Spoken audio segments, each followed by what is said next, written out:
തിലകൻ എന്ന് പറയുന്ന ആക്ടർ എത്രത്തോളം ജീനിയസും ഇന്റലിജന്റും ആണെന്ന് അറിയണമെന്നുണ്ടെങ്കിൽ ഈ ഒരു വീഡിയോ ഒന്ന് കണ്ടു നോക്ക്. അദ്ദേഹത്തെ മാത്രം ഒന്ന് കോൺസെൻട്രേറ്റ് ചെയ്യുക.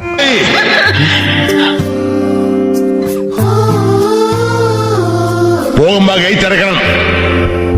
ഇനി ഒരിക്കലും ആ ഗേറ്റ് കിടന്ന് അകത്തേക്ക് കയറി വരാൻ പാടില്ല.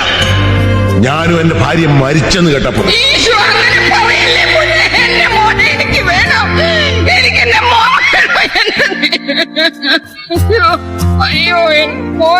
അപ്പം ഈ ഒരു സീനകത്തില് ഒരു മൈക്രോ എക്സ്പ്രഷൻ തിലകൻ ഇടുന്നുണ്ട്.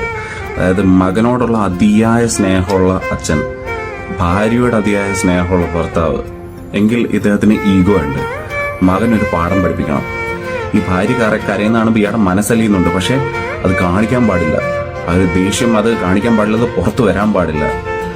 ആ ഒരു സ്ട്രഗിള്, അച്ഛന്റെ ആ ഒരു സ്ട്രഗിള് കാണിക്കുന്ന ആ ഒരു മൈക്രോ സെക്കൻഡിലെ ഒരു എക്സ്പ്രഷൻ, എന്ത് ജീനിയസ് ആണ് അദ്ദേഹം.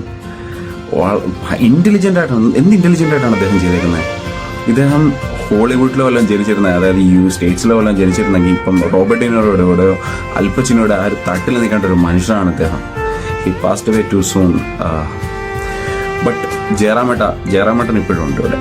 നിങ്ങൾ നല്ല നല്ല സിനിമകൾ സെലക്ട് ചെയ്യണം, നല്ല നല്ല സ്ക്രിപ്റ്റുകൾ സെലക്ട് ചെയ്യണം. You have the power to choose the script. Bring back these kind of movies please.